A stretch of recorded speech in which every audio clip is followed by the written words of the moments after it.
Dando sequência, irmãos, no tema que estamos tratando,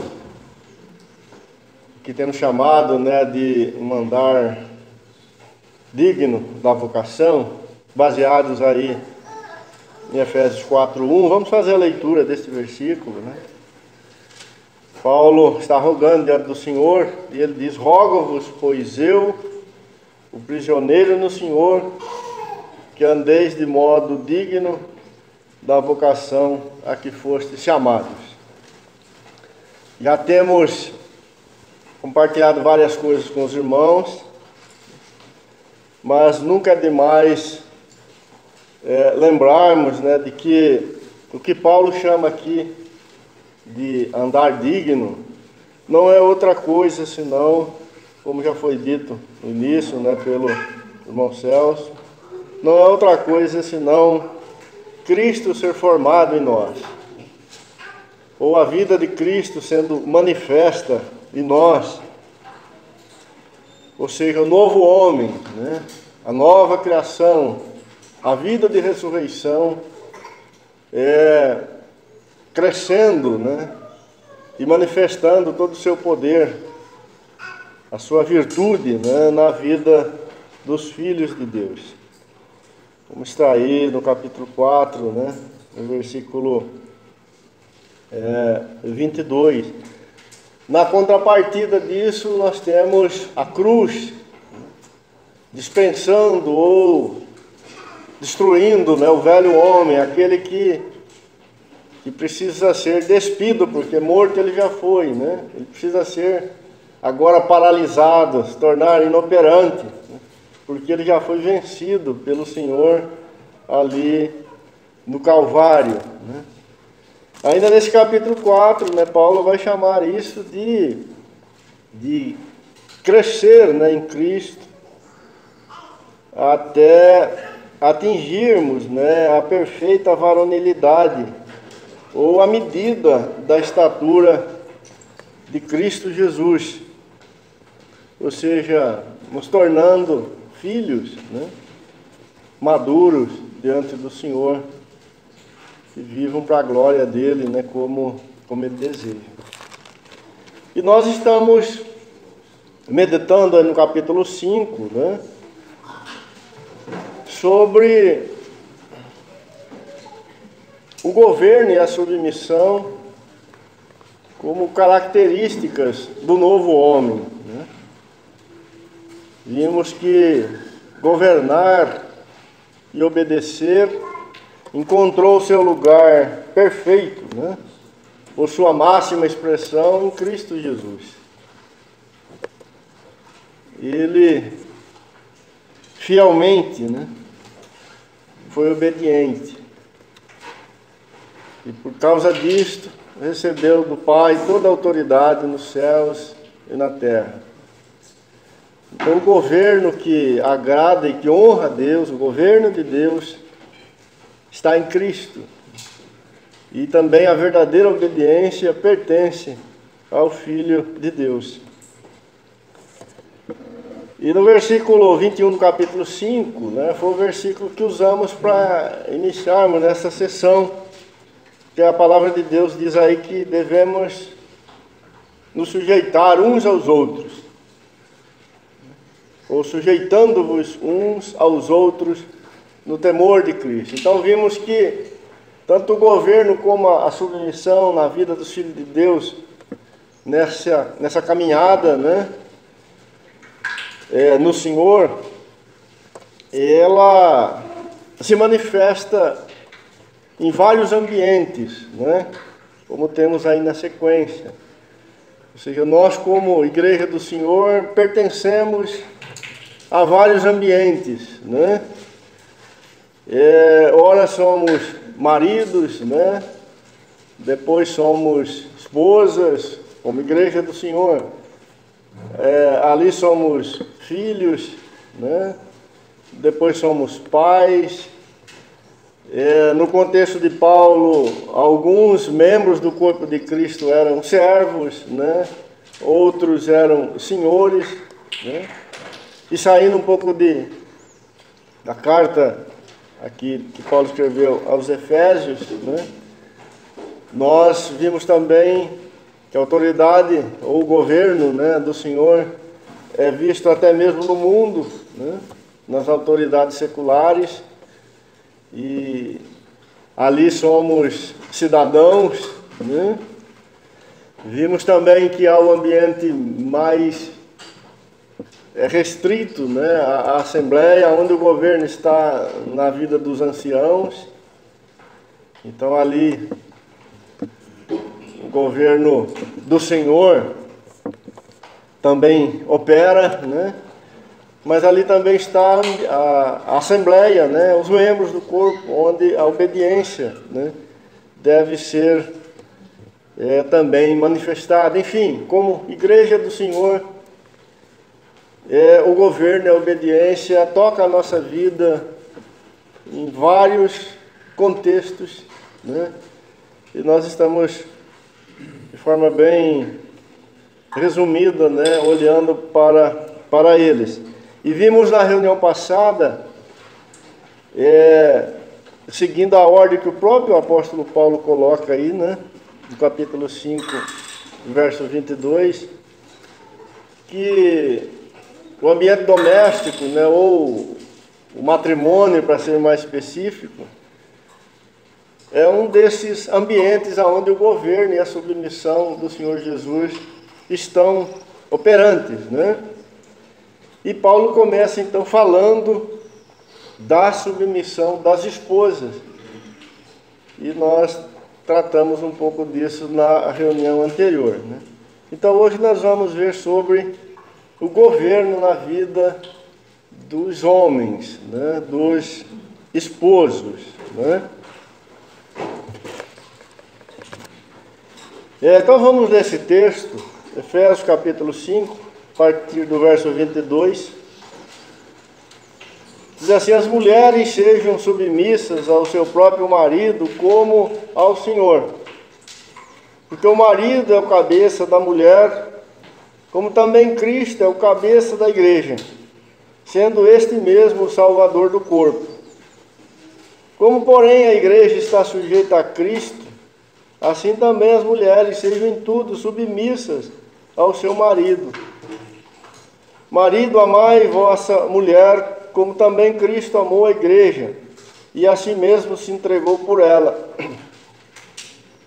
para que a santificasse, tendo-a purificado por meio da lavagem de água pela palavra, para apresentar a si mesmo igreja gloriosa, sem mácula, sem ruga, nem coisa semelhante, porém santa e sem defeito. Assim também os maridos devem amar sua mulher como ao próprio corpo. Quem ama a esposa, a si mesmo se ama. Porque ninguém jamais odiou a própria carne, antes a alimenta e dela cuida, como também Cristo faz com a igreja, porque somos membros do seu corpo. Eis porque deixará o homem seu pai e sua mãe, e se unirá à sua mulher, e se tornarão os dois uma só carne. Grande é esse mistério, mas eu me refiro a Cristo e à igreja. Não obstante, vós, cada um de per si, também ame a própria esposa, como a si mesmo, e a esposa respeite ao marido. Amém. Irmãos, na reunião passada, nós encerramos, né, falando da obediência que deve ser manifestada pelas irmãs em relação aos seus esposos, como aquele testemunho que indica que a igreja do Senhor Jesus está sujeita a ele, por ser ele o seu cabeça, né, aquele que governa sobre ela. E demos como exemplo, né, ou deixamos como exemplo, a vida de Sara, né, esposa de Abraão, que o apóstolo Pedro, no capítulo 3, no verso 6 da sua primeira carta, vai citar, né, Gênesis 12, 4, onde Sara chama Abraão de Senhor, né? Não em Gênesis 12:4, mas Gênesis 18:12. Ela chama Abraão de Senhor. Então paramos a nossa fala nesse texto, né? De 1 Pedro capítulo 3, onde nós temos este relato, né? Tão maravilhoso do testemunho de Sara e tão maravilhoso também na vida de Abraão, que foi, né, por sua esposa, chamado de Senhor. Eu queria retomar, né, deste ponto, deste exemplo que deixamos para iniciar a nossa fala hoje. Eu não sei quantos quantos irmãos tiveram o cuidado de analisar assim com um pouco de calma e de detalhes o chamado de Abraão, e lógico de Sara também. As muitas coisas que estão presentes, né, no chamado desses irmãos. Quando Abraão foi chamado, ele tinha aproximadamente 75 anos. Não sei se você sabia disso. Ele já era um senhorzinho, né? 75 anos. E a sua esposa um pouco menos, né? Mas já era uma idosa também, né? E o Senhor deu ordens para Abraão bastante claras, né? Que ele deveria deixar a sua terra, deveria deixar a sua parentela, né, e ir para uma terra que o Senhor ainda ia mostrar para ele. E a palavra diz que Abraão obedeceu, né, mas não totalmente. Ele obedeceu parcialmente. Ele saiu da sua terra e ele se pôs a caminho da terra que o Senhor ainda ia mostrar para ele, né? Mas Abraão não obedeceu à questão de deixar a parentela. O nosso irmão Estevão, no seu discurso, né? Ou na sua pregação, quando ele foi, no dia que ele foi morto, ele nos informa que Abraão levou junto com ele o seu pai. E levou também junto com ele o seu sobrinho, Ló, que era filho do seu irmão. Nós não sabemos se a mãe de Abraão ainda era viva, né? Se ela era viva, ela foi também, né? Mas provavelmente não, né? Porque nós temos só a informação de que o pai de Abraão foi com ele. E Abraão caminhou fez um bom percurso, né? Andou uma grande distância. E o Senhor parou Abraão numa cidade por nome Terã. E ele ficou ali um bom tempo. E Estevão vai dizer que ele ficou naquela cidade até o pai dele morrer. Só depois o Senhor continuou com Abraão e conduziu ele até a terra que o Senhor tinha prometido para ele, né? Ou seja, só depois que o seu pai faleceu. E nós sabemos que Ló ainda foi junto com Abraão mais um pouquinho, mas depois teve também que ser separado, né? E Ló foi, infelizmente, armar as suas tendas lá em Sodoma, em Gomorra, e os irmãos conhecem a história, né? O que aconteceu com ele, as dificuldades que ele teve lá. Mas quando nós ouvimos Sara chamar Abraão de Senhor, e aqui eu começo a chamar a atenção dos irmãos, né? Nós achamos isso maravilhoso, né? Maravilhoso. Senhor Abraão, né? Olha que bonito. É um peso isso, não tem? Né? Senhor Abraão. E Sara fez isso num momento muito especial da vida dela, né? Mas nós não temos, às vezes, ideia, né? Não temos clareza de tudo que estava por trás disso. Ou quantas coisas tiveram que acontecer, né? Para isto ocorrer.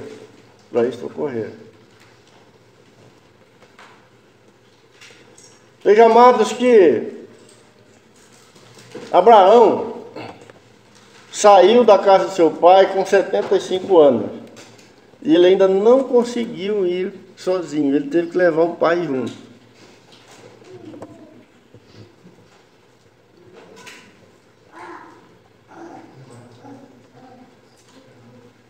Abraão ouviu o chamado do Senhor, ouviu a ordem do Senhor. Chegou a hora de ir embora, mas não teve jeito. Abraão disse: paizinho, vamos comigo. Imagina um velhinho de 75 anos, né? Vamos. Eu estou meio assustado, estou com medo, né? Estou com muitas dificuldades. Vou sair em um lugar desconhecido, né? Vamos comigo. E Sara, ela estava assistindo tudo isso, né?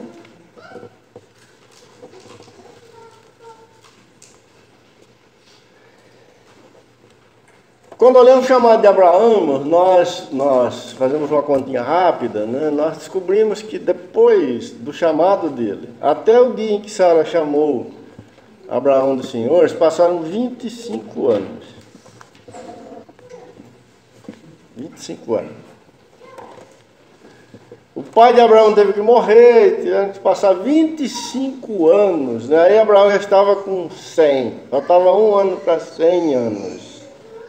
Aí Sara chamou ele de Senhor. 100 anos. Agora Abraão estava, né, ali na terra que o Senhor disse que seria dele. Ele dirigia a sua casa, tinha os seus servos, tinha as suas coisas. Agora Abraão governava a sua família, mas foram necessários 25 anos.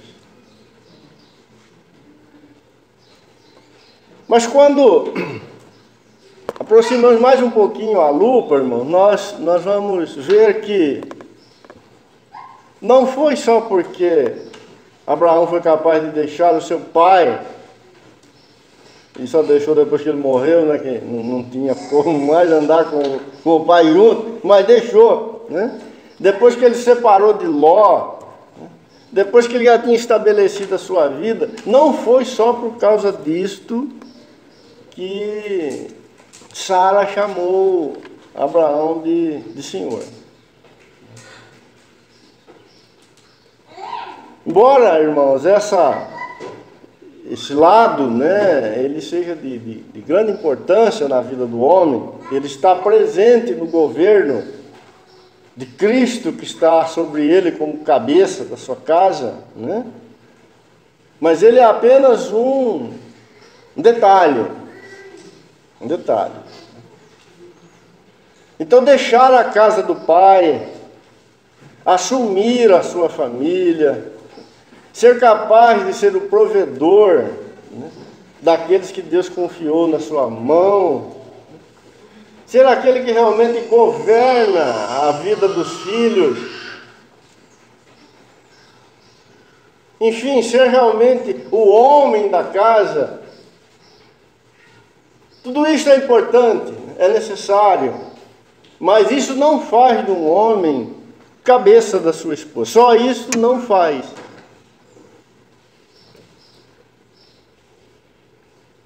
Mas certamente todo homem que, por estar em Cristo, estar sendo ministrado pelo Filho de Deus, por estar crescendo no Senhor, certamente todo aquele que estiver nessa posição vai crescer em todas estas coisas. Esta semana eu li uma frase, né? E vou abrir aspas aqui para falar essa frase para os irmãos, né? Essa pessoa que escreveu essa frase disse o seguinte, né? Vamos abrir aspas aqui para ele. Ele diz que por trás de toda mulher que assume o pastorado de uma assembleia, tem um homem frouxo. Vamos fechar aspas aqui para ele. Mas nós podemos expandir um pouco isso, né? E por trás de toda casa que tem uma mulher que comanda como governo, tem um homem frouxo, e bastante frouxo.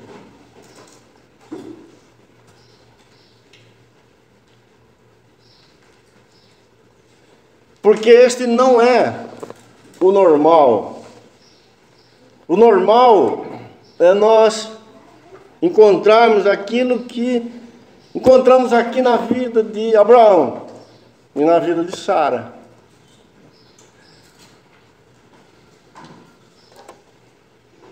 É verdade que foram necessários 25 anos.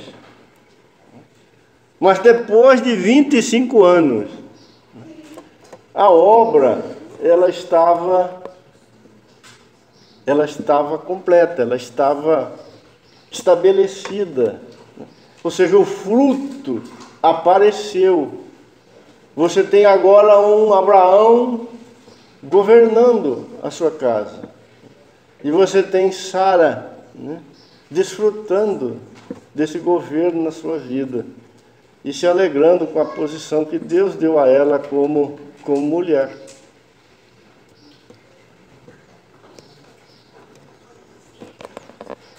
Então, amados,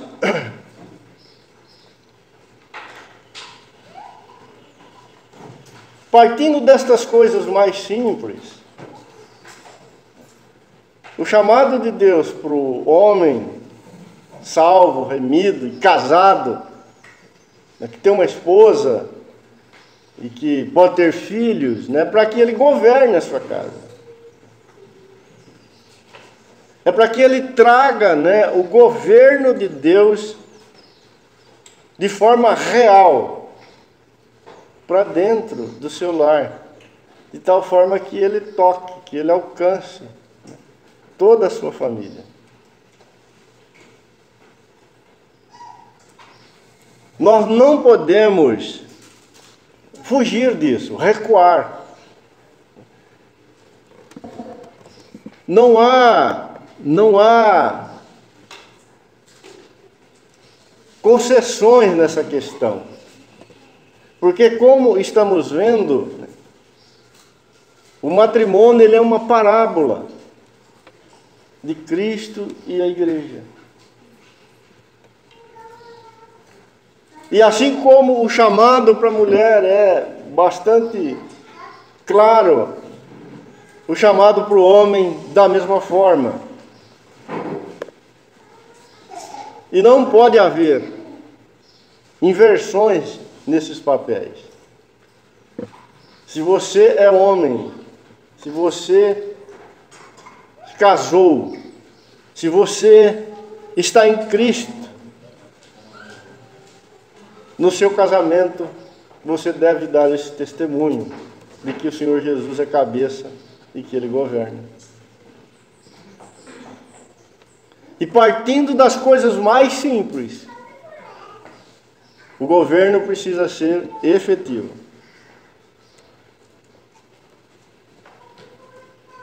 Ele precisa ser real, tangível, né?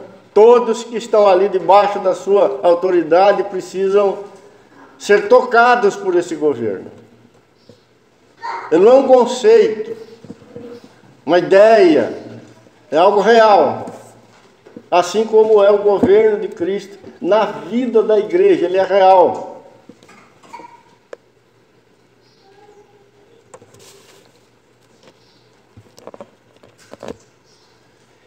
Nesse texto, irmãos, de Efésios, que lemos,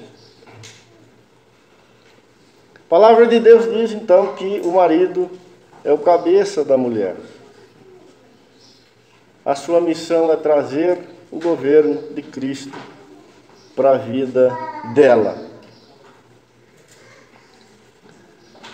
Como que o homem deve fazer isto? A grande pergunta, né, que surge de imediato é esta: como o homem deve governar a vida da sua esposa?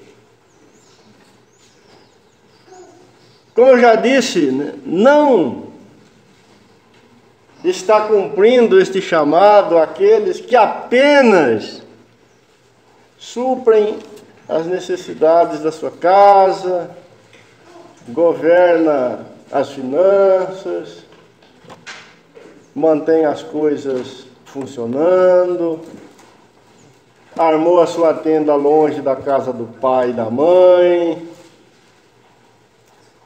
cuida da sua conta no banco, tem os cartões de crédito da família no seu bolso. Não cumpre este papel apenas quem faz isto. Apesar disto estar incluído. Porque governar é muito mais do que isto. Abraão não foi chamado de Senhor enquanto ele estava se separando de seu pai, se afastando da casa de seu pai, enquanto ele estava estabelecendo as suas coisas. Ele não foi chamado de Senhor neste tempo, ele foi chamado de Senhor depois. Mas estas coisas mais simples, mais primárias, já estavam na vida dele. E sempre começamos por aí.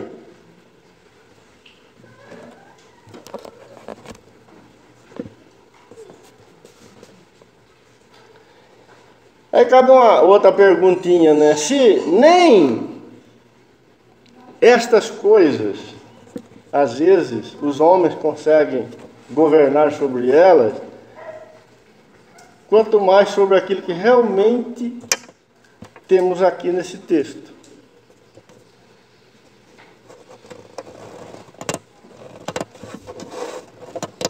Tem que você pensasse nisso.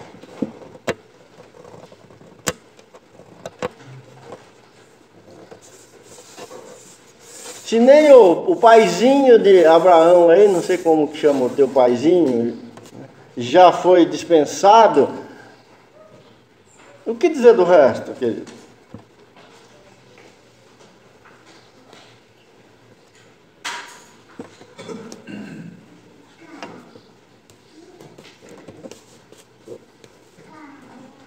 Você se lembra que durante esses 25 anos aí, enquanto Abraão estava ganhando músculo no governo, a mulher dele sugeriu para que ele tivesse um filho com a escrava dele, e ele obedeceu, e nós sabemos o problema que deu.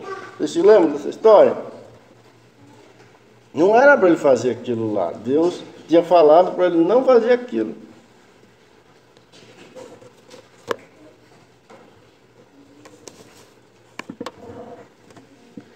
Com base em Efésios capítulo 5, como o homem deve governar a sua esposa? Primeiro ponto, ele deve trazer o governo de Cristo sobre ela, de tal maneira que as riquezas da graça do Senhor seja por ela reconhecida e desfrutada, desfazendo a mentira do Éden.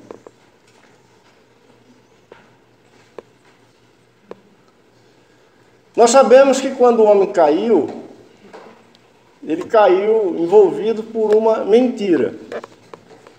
Não foi assim? Satanás disse para a mulher que ela poderia comer da árvore, que ela não ia morrer. Não foi isso? Mas Deus disse que ela iria morrer se ela comesse. Mas não só isso. Talvez o ponto principal dessa mentira foi quando Satanás disse para a mulher que se ela comesse daquele fruto, ela seria como Deus. E ela passaria a ter conhecimento do bem e do mal. Em outras palavras, Satanás disse para a mulher que ela poderia tomar a sua vida nas próprias mãos, que ela se daria bem, que ela não precisaria do Senhor Deus para dar significado para a sua vida, que ela poderia seguir sozinha. E quando essa proposta chegou para Adão, ele também acolheu no seu coração. E Paulo vai nos informar pelo Espírito Santo de Deus que a mulher foi enganada, mas Adão não foi enganado. Mas ele também comeu da árvore da vida.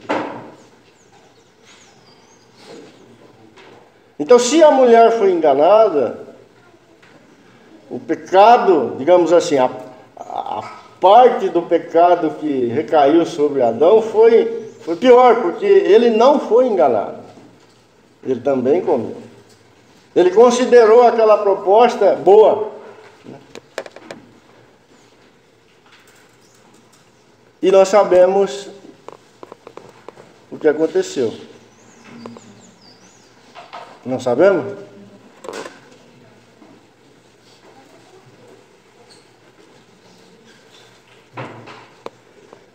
O desejo do coração de Deus já estava sendo revelado para o homem. O desejo do coração de Deus era de reinar sobre o homem.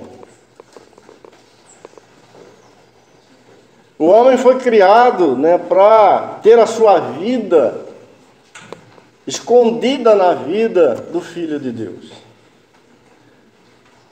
O homem foi criado de tal forma para ele encontrar satisfação apenas no Senhor Jesus.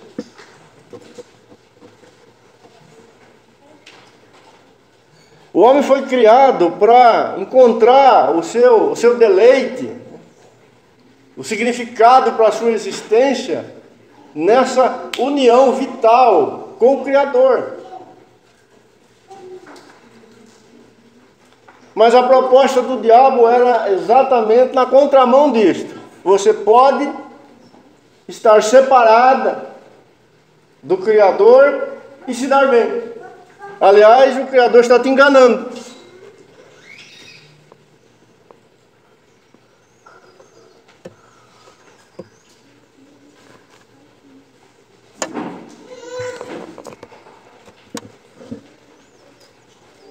A grande tarefa, irmãos, do homem como cabeça é testemunhar aqui no matrimônio, de forma específica, que isto é mentira. E que a coisa mais maravilhosa que existe é estar em Cristo Jesus, é ser encabeçado por Ele. Eu quero que você preste atenção nesse texto, eu vou ler de novo.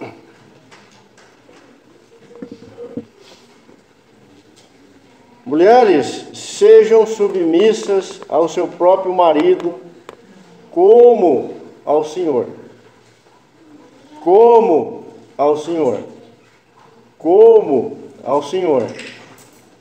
Porque o marido é o cabeça da mulher, como também Cristo é o cabeça da igreja. Cristo é o cabeça da igreja, sendo este mesmo o Salvador do corpo.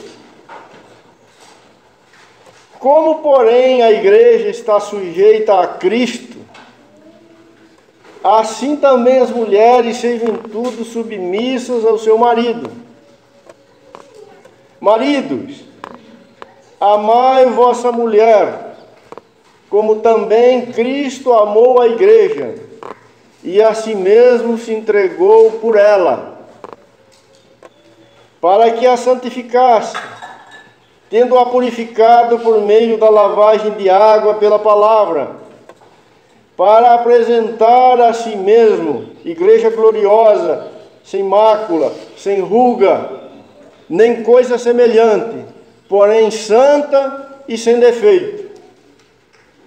Assim também os maridos devem amar a sua mulher como o seu próprio corpo. Quem ama a esposa, a si mesmo se ama, porque ninguém jamais odiou a própria carne, antes a alimenta e dela cuida, como também Cristo faz com a igreja, porque somos membros do seu corpo.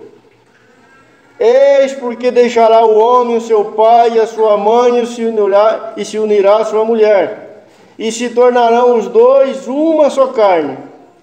Grande é esse mistério, mas eu me refiro a Cristo e à igreja. Não obstante, vós cada um de per si também ame a sua própria esposa como a si mesmo, porque a esposa respeite ao marido. Quando Deus coloca o homem no Éden, presta atenção aqui, irmão. O Senhor Deus tirou do lado de Adão, tirou uma de suas costelas e formou com ela uma mulher e trouxe e apresentou para Adão. E disse para Adão o que nós acabamos de ler aqui. Eis que deixará o homem seu pai e sua mãe, se unirá à sua mulher, e se tornarão os dois uma só carne. Nós sabemos que isto é uma figura de Cristo e a igreja. É o primeiro passo nesta grande revelação da mente de Deus, dos propósitos eternos de Deus, né? De que o Deus Filho se faria carne, se faria homem, e que ele seria cabeça de uma nova criação, e que todos aqueles que iriam pertencer a esta criação nasceriam dele mesmo, seriam a sua descendência, e estariam ligados num tipo de comunhão única, perfeita, a mais gloriosa comunhão que existe entre Deus e a sua criação. Não há nada mais elevado, irmãos, em termos de comunhão, de união entre Cristo e a igreja, entre o cabeça e o corpo. E Deus demonstra isso quando cria o homem e depois dele forma a mulher, já indicando qual era a sua intenção para o homem.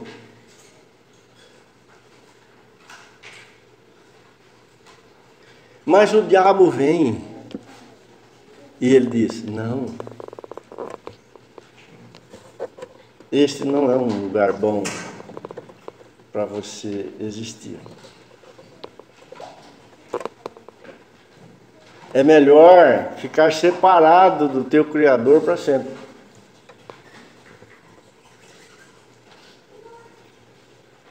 É melhor você viver sozinho. Porque o Criador não é confiável.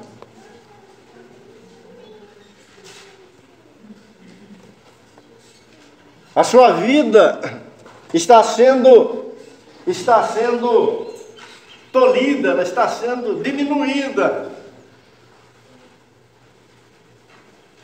Veja, ele diz para você: não começa da árvore.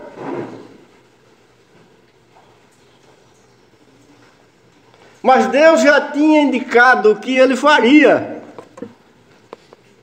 com o homem. Ele colocaria o homem nele mesmo.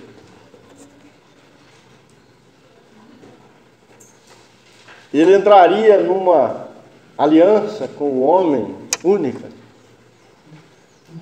Uma aliança que traria um tipo de união tão maravilhoso que o homem participaria da glória de Deus.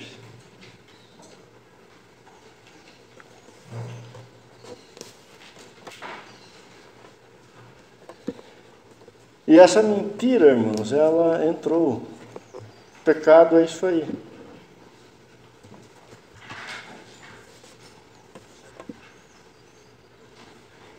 Quando vimos o governo do homem sobre a vida da mulher,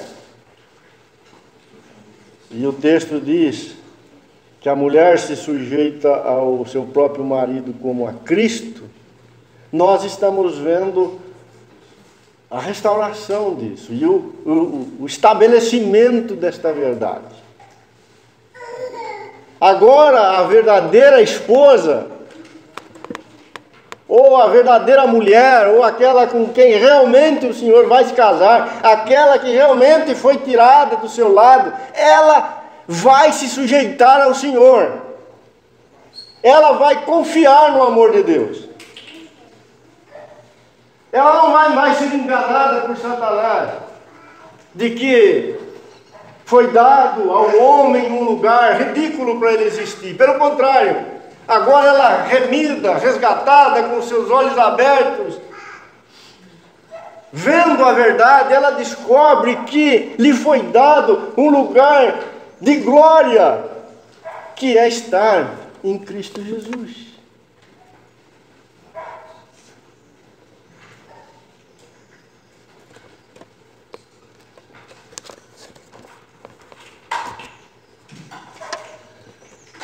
Mas o homem, ele tem o papel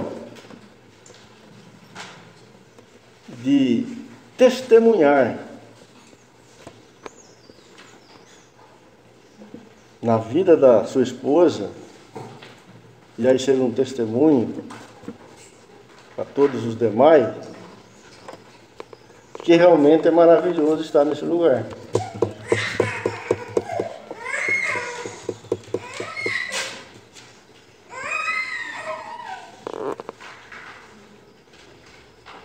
Então ao homem cabe, né,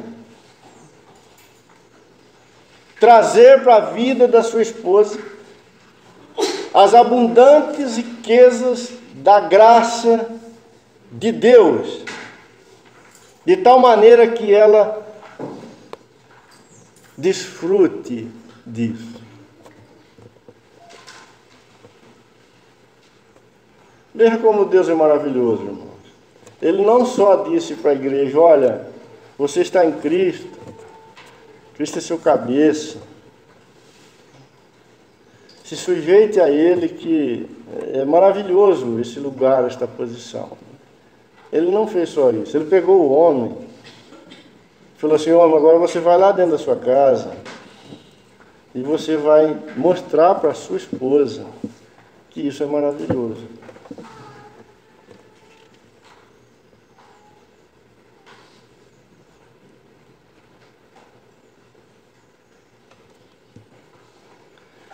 Esse governo aqui, irmão, não se trata de sentar numa cadeirona do papai lá dentro de casa e dizer: olha, eu sou o cara aqui, hein?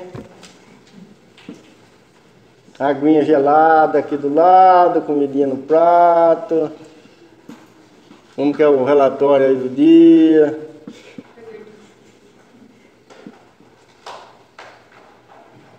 Não estou gostando daquilo, não estou gostando daquele outro.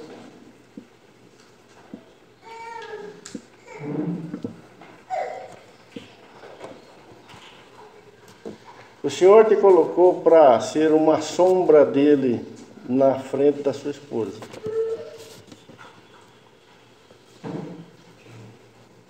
Porque lá no Éden a mulher foi enganada. O diabo disse para ela que Deus não amava o homem de verdade, que não era legal pertencer ao Senhor, que ele não ia encontrar satisfação para a sua vida se ele servisse a Deus. Mas agora, Essa mulher, ou seja, agora a igreja, ela foi convencida pelo Espírito de Deus e o Calvário é a grande demonstração disso, que Deus é maravilhoso, que Ele amou o homem, mesmo no seu pecado, na sua inimizade. O amor de Deus é provado, o amor de Deus é confiável.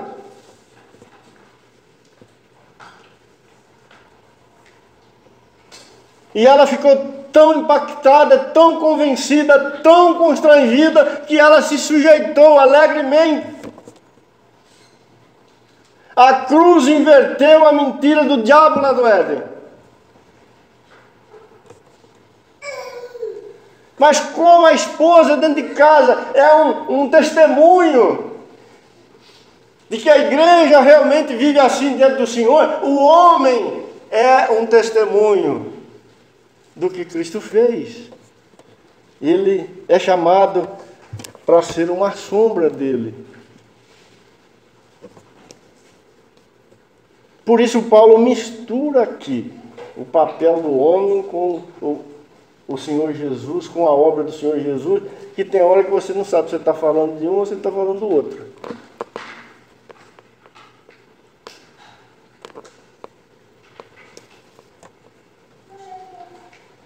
Como que o homem governa? Sendo uma replicação do seu cabeça, que é Cristo, mostrando para a mulher que ela foi enganada quanto ao amor de Deus.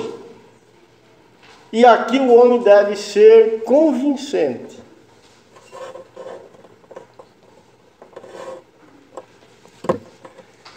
Se você, irmão, é de Cristo, é governo dentro da sua casa,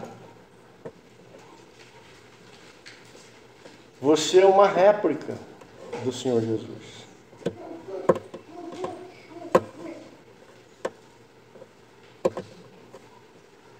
Toda vez que a sua esposa, toda vez que a minha esposa olhar para mim, ela tem que lembrar, elas têm que lembrar do Senhor Jesus. Aquele que nos convenceu de fato que o amor de Deus é fiel e que nós fomos enganados lá no Éden.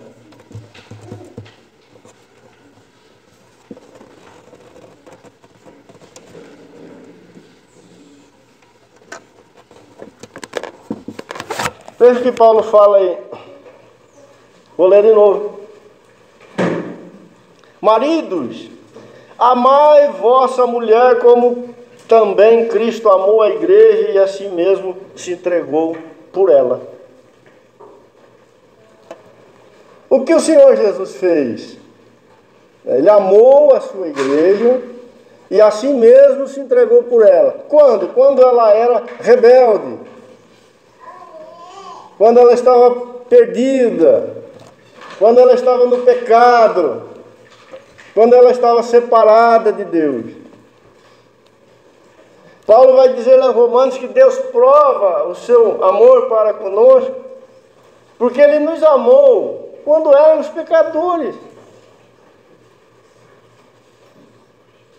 Certamente Deus nos amava lá no Éden, porque se depois da queda, na condição de pecadores, Ele nos amou. E como Ele nos amou? Ali no Calvário, ali na cruz.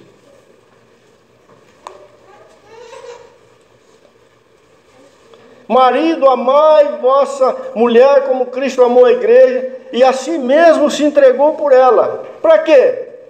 Para que a santificasse, tendo-a purificado por meio da lavagem de água pela palavra. Para quê? Para apresentar a si mesmo igreja gloriosa, sem mácula, nem ruga, nem coisa semelhante, porém santa e sem defeito.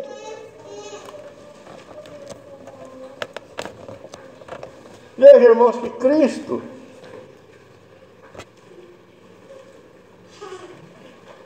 como o bom pastor buscou a cada um de nós como ovelhas, mas ovelhas desgarradas. Se hoje somos ovelhas do Senhor, ontem nós fomos ovelhas desgarradas.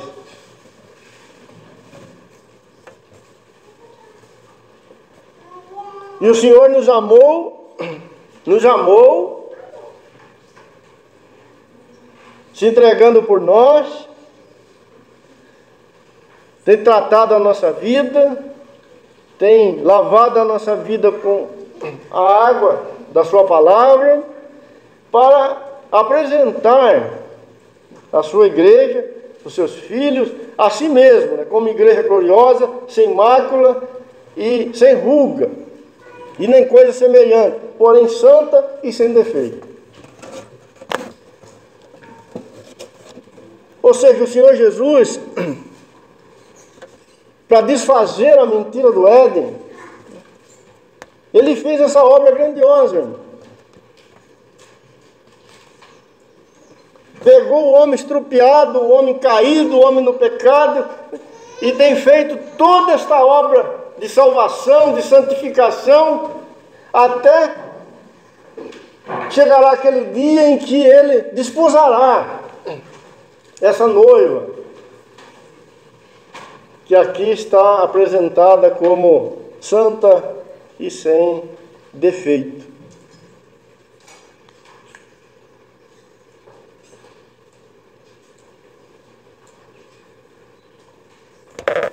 Assim também vós, marido, devem amar a sua mulher como ao próprio corpo. Quem ama a esposa, a si mesmo se ama. Porque ninguém jamais odiou a própria carne, antes a alimenta e dela cuida, como também Cristo faz com a igreja, porque somos membros do seu corpo. Quando o Senhor fez essa obra no Calvário e continua fazendo ela até hoje, santificando os seus filhos, Ele está fazendo algo, irmãos, que vai terminar com algo muito belo. E a igreja do Senhor é desposada pelo Filho de Deus.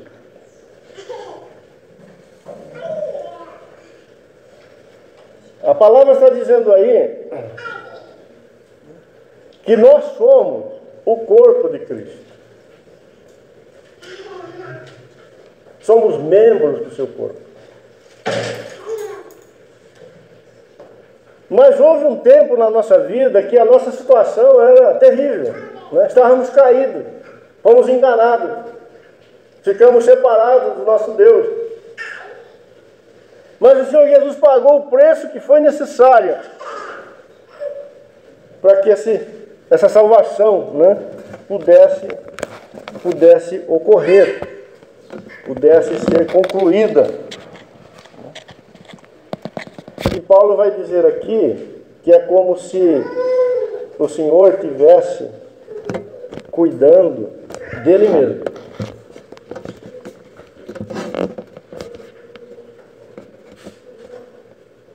E é isso mesmo que ocorreu. Você se lembra que a mulher foi formada de uma costela de Adão?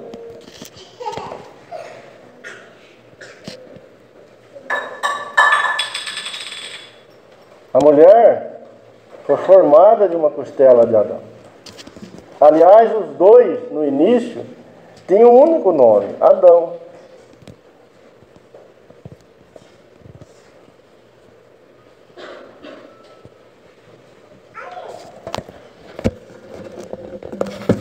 Mas veja quanto que isso custou para o Filho de Deus.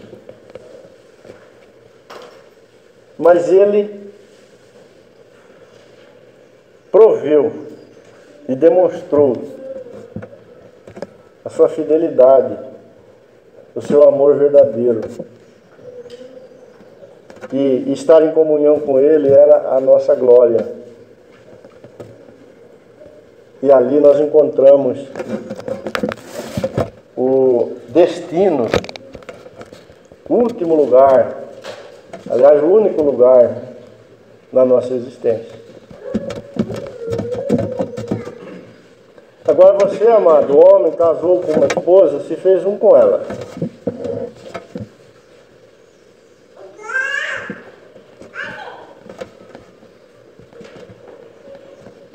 E o Senhor quer que você seja um testemunho desta obra imensa que o Senhor realizou em favor da sua igreja. O Senhor Jesus quer que você seja um testemunho disto, uma demonstração disso na vida da sua esposa. E o preço que você vai pagar e o caminho que você vai andar é o mesmo, ou tem características, né, digamos assim, do caminho e do preço que o Senhor Jesus pagou.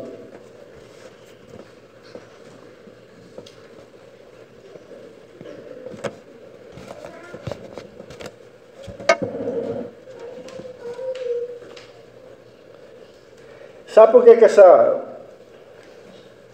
mulher bonita está vivendo com você? Foi uma preparação do Senhor para a sua vida. Mas o Senhor tem uma intenção do seu coração para isso. E ela é desafiadora. É para você amar ela como Cristo amou a igreja. E assim mesmo se entregou por ela. Para santificar, para purificar por meio da lavagem de água pela palavra, para apresentar a si mesmo igreja gloriosa, sem mácula, sem ruga, nem coisa semelhante, porém santa e sem defeito.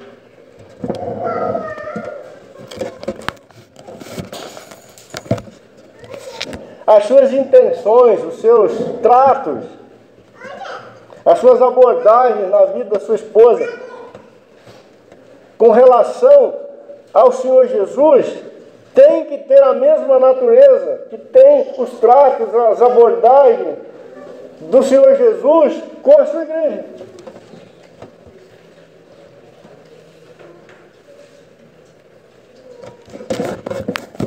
Em outras palavras, o governo de Cristo que está sobre a sua vida, que deve tocar a sua esposa, deve promover na vida dela santificação, purificação, remover as rugas, não as do rosto, né? Remover as máculas, fazer com que ela cresça na santidade e se afaste dos defeitos.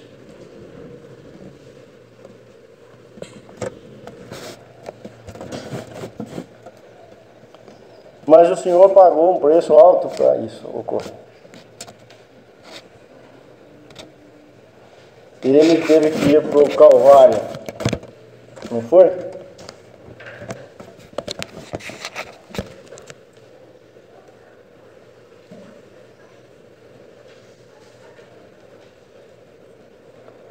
O Senhor Jesus não alcançou isso na vida da igreja, não está alcançando isso na vida da igreja.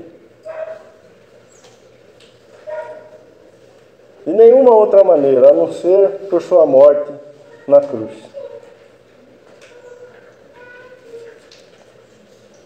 Foi porque ele se entregou. Foi porque ele se deu.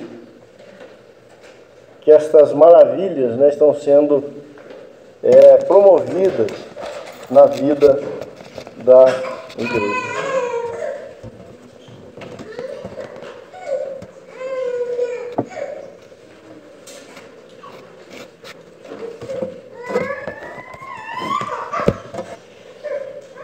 Paulo fala ainda, a partir aí do versículo 29, 28, né? Assim também o marido, ou os maridos, devem amar sua mulher como ao próprio corpo. Quem ama a esposa a si mesmo se ama, porque ninguém jamais odiou a própria carne, antes a alimenta e dela cuida, como também Cristo faz com a igreja, porque somos membros do seu corpo. Eis porque deixará o homem, seu pai, sua mãe, e se unirá à sua mulher, e se tornarão os dois uma só carne. Grande é esse mistério, mas eu me refiro a Cristo e à igreja. Não é possível separar Cristo da igreja, nem a igreja de Cristo. A vida de união, de comunhão, de empatia, que o homem como cabeça deve dispensar sobre a vida da sua esposa,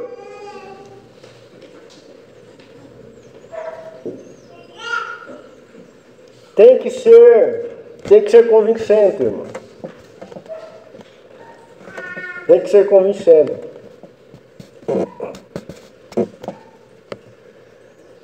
Quando Paulo estava perseguindo a igreja, o Senhor disse para ele: por que, Paulo, você está me perseguindo?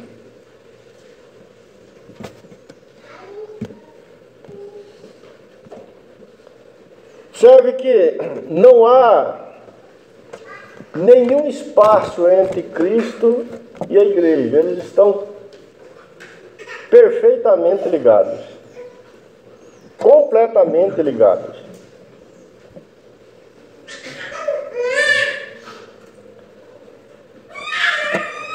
O governo do homem sobre a vida da mulher deve ter esta marca. Ela precisa ver que ele está completamente comprometido com ela. Assim como Cristo está comprometido com a igreja.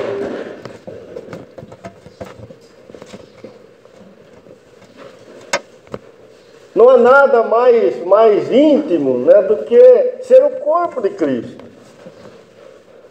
Paulo vai dizer que aquele que se une ao Senhor se torna um espírito com Ele.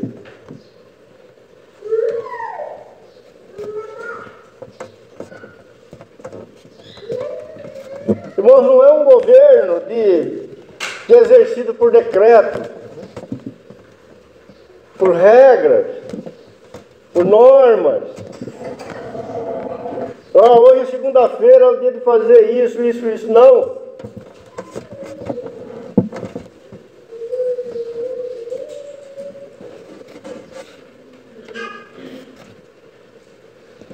A igreja se sente, ela se vê, guardada, né? Ela se vê no colo do seu Salvador, em íntima ligação com Ele.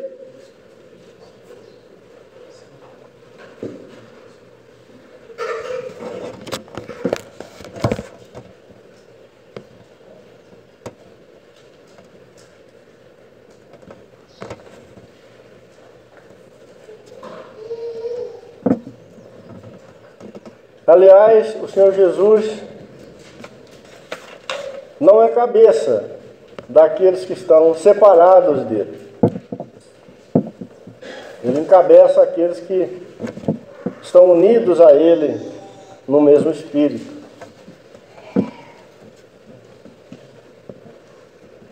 E o governo de Deus, que deve ser manifestado na vida dos homens, diante de suas esposas, tem esta marca, deve ter esta marca.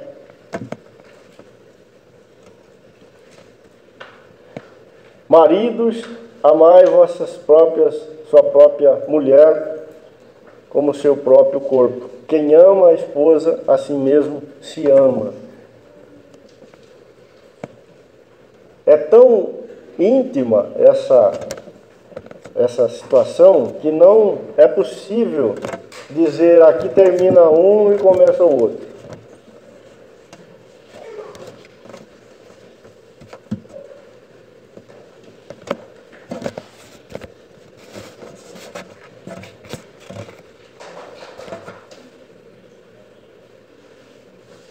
Eu quero avançar um pouquinho mais ainda com os irmãos, fazendo uma outra pergunta, né? Por que o homem deve governar a sua esposa? Como eu disse para as irmãs, né, eu vou dizer também para os irmãos, não é para ser feliz. Se você Diz, não, é você, vou governar minha casa, vou governar a minha esposa porque eu quero ser feliz. Esquece disso. Não é para isso. Mas é para ser um testemunho. A razão está na mente de Deus, nos interesses de Deus. Os homens devem governar a sua esposa, exercer governo sobre ela, porque esta é a ordem de Deus. Versículo 23, Paulo diz, porque o marido é o cabeça da mulher, como também Cristo é o cabeça da igreja. Então não é possível inverter as coisas. Ou seja, a ordem de Deus é esta: o homem é cabeça da mulher, Cristo é cabeça do homem, Deus é cabeça de Cristo. Esta é a ordem.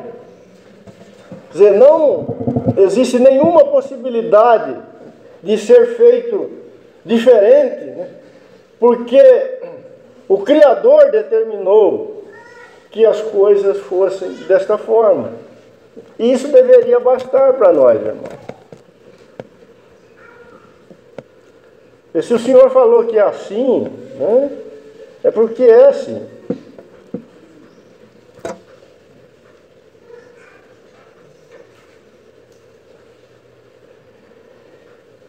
Uma outra razão para o homem governar a sua casa é que a mulher ela foi preparada para isto. Ela precisa ser governada, porque o homem é o cabeça dela. Naturalmente, ela necessita de um cabeça.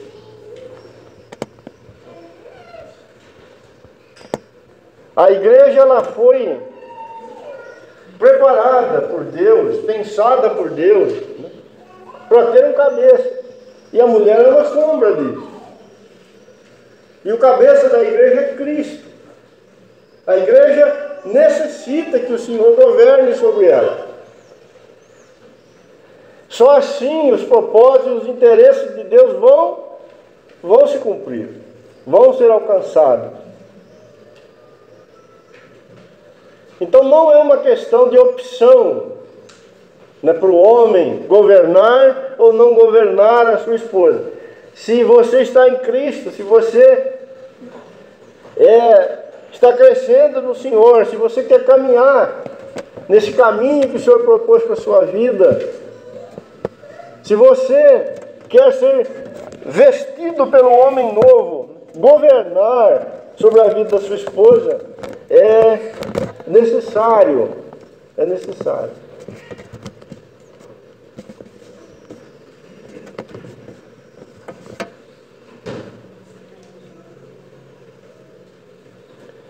Por que o homem deve governar sobre a vida da sua esposa? Porque Cristo governa sobre a igreja. O homem é uma sombra disso. Ele é uma demonstração disso.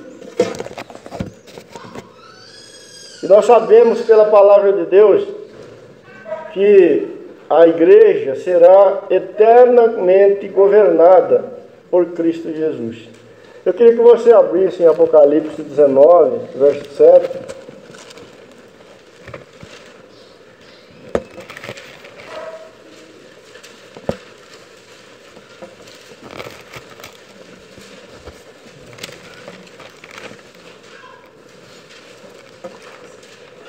Diz assim: alegremo-nos e exultemo e demos-lhes a glória, porque são chegadas as bodas do Cordeiro, cuja esposa a si mesmo já se ataviou, pois lhe foi dado vestir-se de linho finíssimo e resplandecente e puro. Olha que maravilhoso aqui. Alegremo-nos e exultemos e demos-lhes a glória, porque são chegadas as bodas do Cordeiro, cuja esposa a si mesma já se ataviou. Então ela está pronta, preparada. E vamos um pouquinho para frente, 21:2, Apocalipse 21:2. Vi também a cidade santa, a nova Jerusalém, que descia do céu, da parte de Deus, ataviada como noiva, adornada para o seu esposo. Então, por que o marido deve governar sobre a vida da esposa? Porque ele é uma sombra de Cristo. E ele mostra com isso que o Senhor Jesus vai governar eternamente sobre a igreja. Que ele está tomando ela por esposa e será seu cabeça, né, eternamente. Por que o homem deve governar a vida da sua esposa? Voltando lá a Efésios, nós descobrimos que, a partir do versículo 25, é a única maneira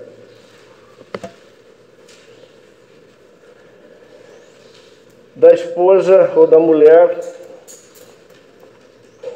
ganhar crescimento espiritual. Marido, amai vossa mulher, como também Cristo amou a igreja, e assim mesmo se entregou por ela, para que a santificasse, tendo-a purificado por meio da lavagem de água pela palavra, para apresentar a si mesma igreja gloriosa, sem mácula, sem ruga, nem coisa semelhante, porém santa e sem defeito. Assim também os maridos devem amar a sua mulher como ao próprio corpo. Quem ama a esposa, a si mesmo se ama. Bom, como que a igreja ganha crescimento espiritual? Ela ganha porque ela está encabeçada por Cristo. É o Filho de Deus que está promovendo o seu crescimento, a sua santificação, a sua perfeição. As vestes de linho finíssimo, como vimos lá em Apocalipse, que estão sendo dadas a ela, é uma obra do Senhor Jesus.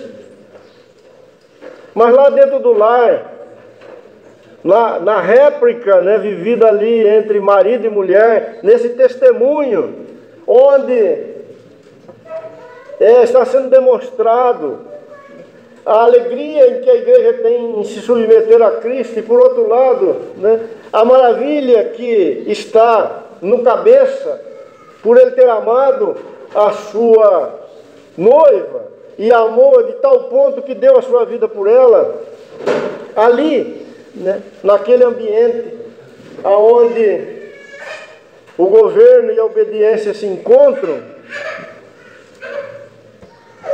o marido precisa promover estas coisas na vida da esposa para que ela possa crescer.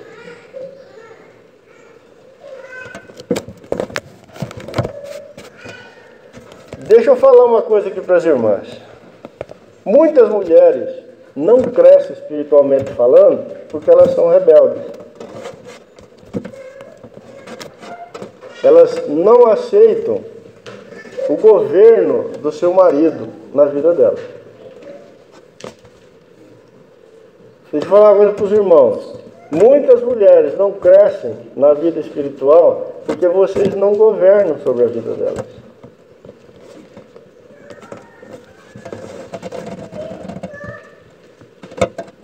A igreja, ela cresce porque ela se sujeita a Cristo. E ela cresce porque o Filho de Deus governa sobre ela.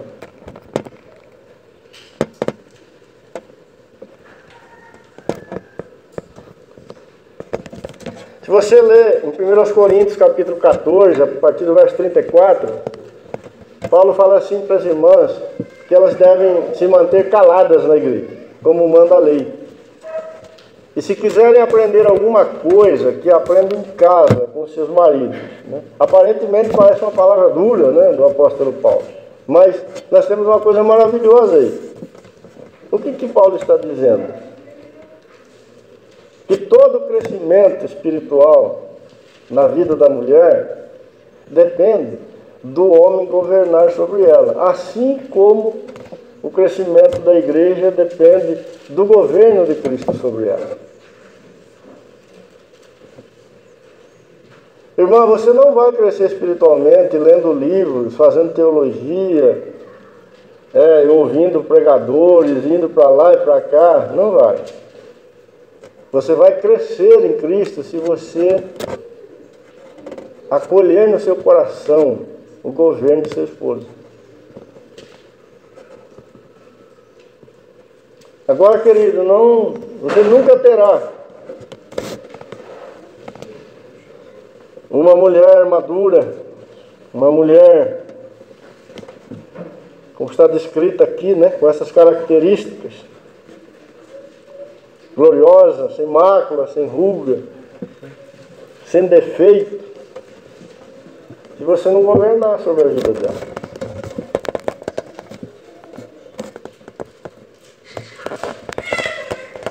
E esse governo aqui não é sentar de vez em quando e estudar um texto bíblico.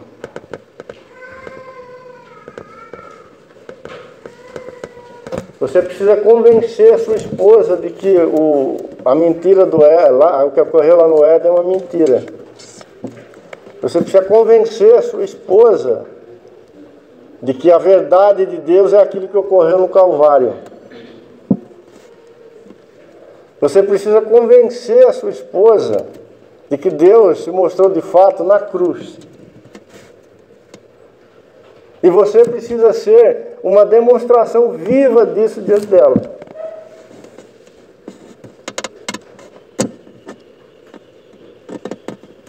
Eu sei que eu estou falando coisas que provavelmente a maioria de vocês nunca ouviram. E eu estou pedindo muita graça para Deus aqui para conseguir falar, porque mas nós vamos, por misericórdia, falar quantas vezes for necessário.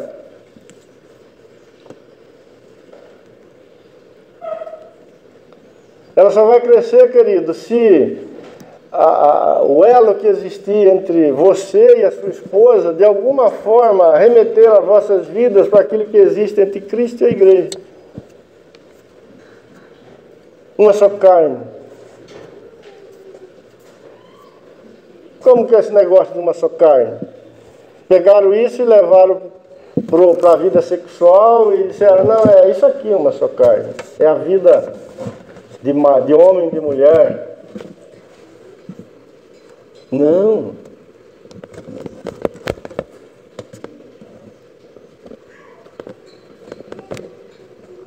Por isso Deus falou para Adão ali, diz, aquilo que Deus uniu, não separe o homem. Não tem mais como separar.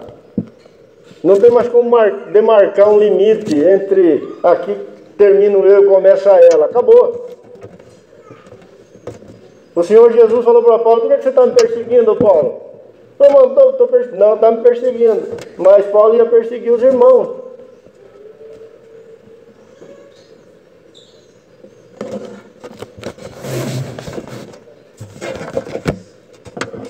Irmão, isso aqui humanamente falando é assustador.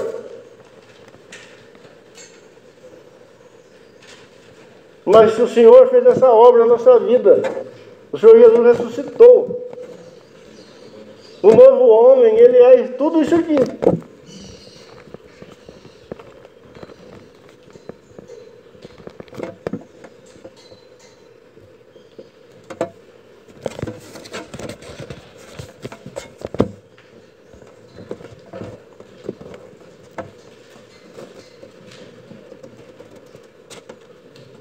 Não se trata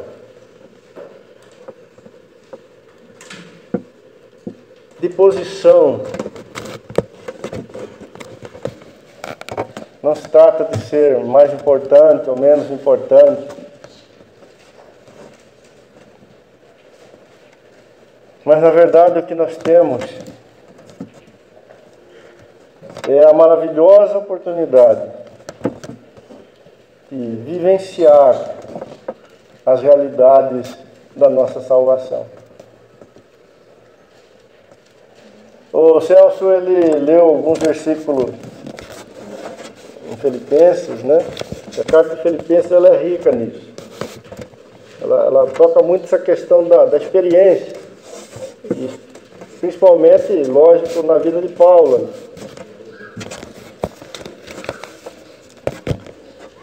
Paulo, ele vai falar algumas vezes que tudo que ele pregava e ensinava, aquilo estava acontecendo na vida dele, estava vivendo aquilo, né?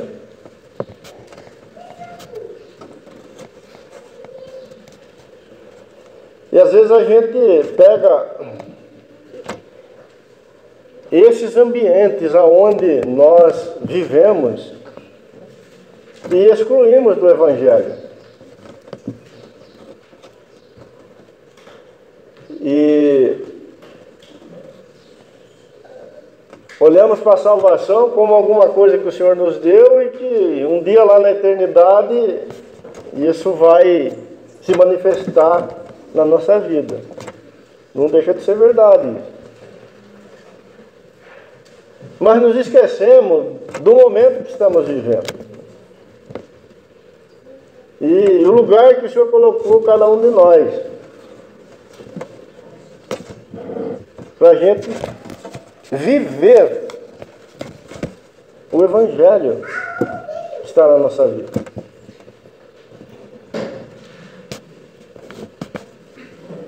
Então, se você é casado e é homem, é esposo, o Senhor espera que você governe a sua casa desta maneira.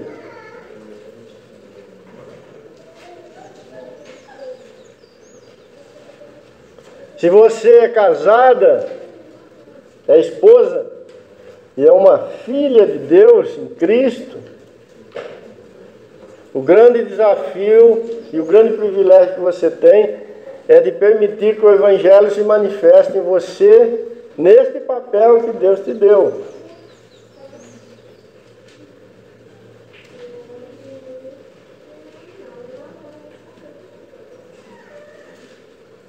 E é assim que nós conhecemos o Senhor.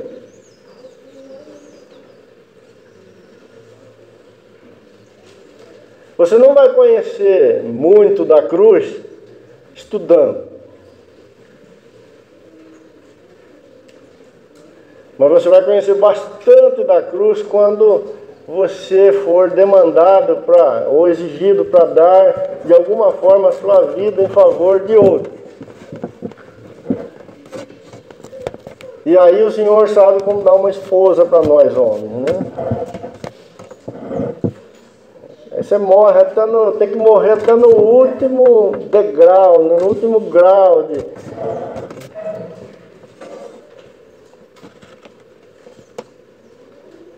Irmão, você não vai conhecer a obediência de Cristo se o Senhor não tivesse te dado esse maridão aí, que está aí do teu lado aí.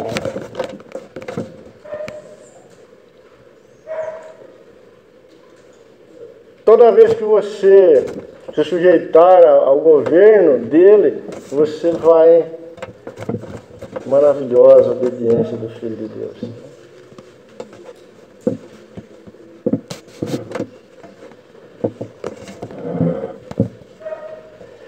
Irmão, toda vez que você se esforçar para demonstrar que lá no Éden ocorreu uma mentira, você vai se lembrar de como tem trabalhado o Senhor para santificar a nossa vida.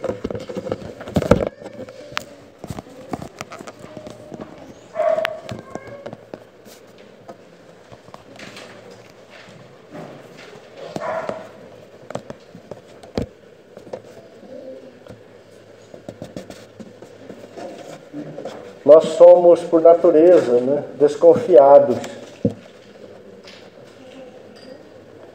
O pecado destruiu, né, as nossas entranhas.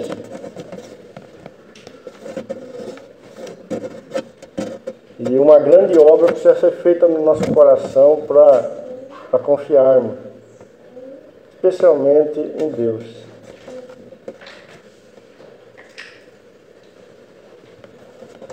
Mas é a cruz que cala a boca do homem desconfiado, né? Convence o homem de que o Senhor é bondoso, misericordioso. E é assim que o Senhor quer que andemos, né, na sua presença. Amém, irmãos?